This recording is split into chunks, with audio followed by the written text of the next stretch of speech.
Assalamualaikum everyone, it's your Mahi and welcome to my YouTube channel. Dear viewers, আজকে আমি তৈরি করে দেখাবো খুব সহজে কিভাবে দানাদার সুজির হালুয়াটা তৈরি করা হয়। আর এই হালুয়াটাকে সবাই বরফি হালুয়া বা সুজির দানাদার হালুয়া বলে থাকে।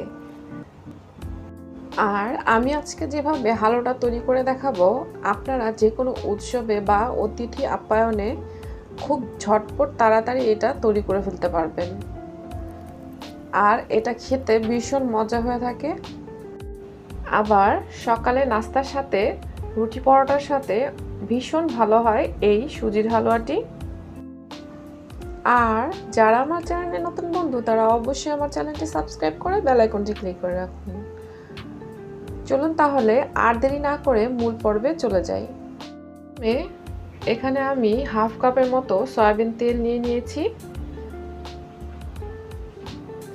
আর এখন দিয়ে দিচ্ছি 2 টেবিল চামচের মতো ঘি। আপনারা চাইলে পুরো রেসিপিটাই শুধু ঘি দিয়ে তৈরি করতে পারেন বা শুধু তেল দিয়ে। আমি আজকে দুটো দিয়েই দেখাবো। দিয়ে দিচ্ছি 3টি তেজপাতা, 3টি দারচিনি আর দিচ্ছি 3টি এলাচ। এগুলোকে সামান্য ভেজে নিচ্ছি। এগুলো ভাজা হয়ে গেছে। এখন এর মধ্যে দিয়ে দিচ্ছি 2 কাপ সুজি। আর এগুলোকে আমি খুব সুন্দর করে তেলের সাথে ভেজে নিব।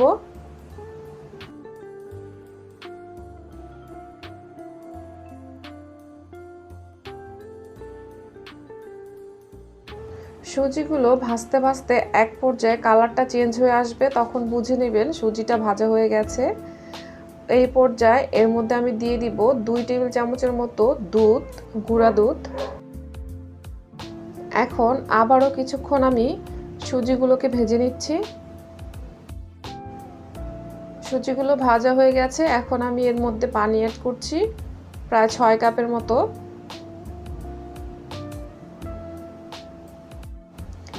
আর আপনাদের কম বেশি পানি লাগতে পারে, এটা আপনাদের সুজির উপর ডিপেন্ড করে। বিভিন্ন ধরনের সুজি বাজারে কিনতে পাওয়া যায়, তা বুঝে আপনারা পানিটা ব্যবহার করবেন। নাড়তে নাড়তে এক পর্যায়ে পানি শুকিয়ে আসবে।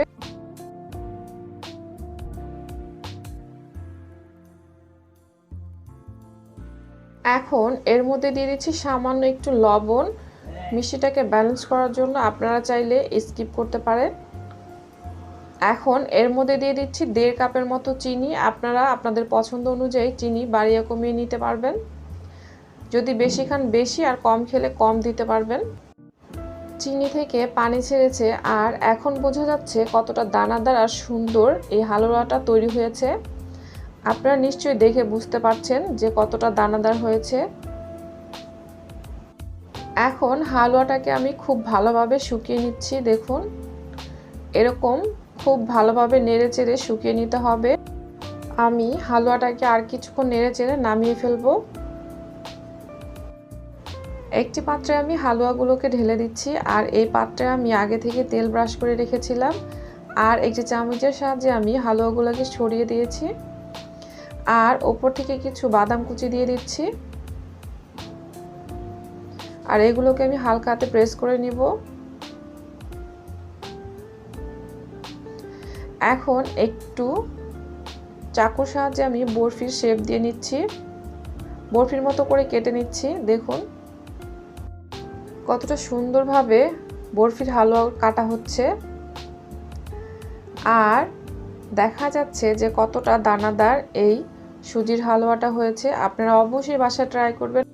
যে কোনো অতিথি আপ্যায়নে বা উৎসবে আপনারা অবশ্যই এটা তৈরি করে খাবেন, বা ঘরে প্রতিদিন সকালে নাস্তার সাথেও আপনারা এটা তৈরি করতে পারবেন। আর খুব সহজেই খুবই অল্প সময়ে ঝটপট তৈরি করা যায় এই সুজির হালুয়াটি। ডিয়ার ভিউয়ার্স, আবার আজকের রেসিপি যদি আপনাদের কাছে ভালো লেগে থাকে তাহলে অবশ্যই আমার চ্যানেলটি সাবস্ক্রাইব করে বেল আইকনটি ক্লিক করে রাখবেন, যাতে এরকম নিত্য নতুন মজার মজার রেসিপি পৌঁছে যাবে আপনার কাছে সবার আগে। যারা আমার ভিডিওটি সম্পূর্ণ দেখেছেন তাদের সবাইকে ধন্যবাদ। আল্লাহ আপনাদের সবাইকে ভালো রাখুক, সুস্থ রাখুক, নিরাপদে রাখুক, এই কামনা করে আজকের মতো বিদায় নিচ্ছি। আসসালামু আলাইকুম।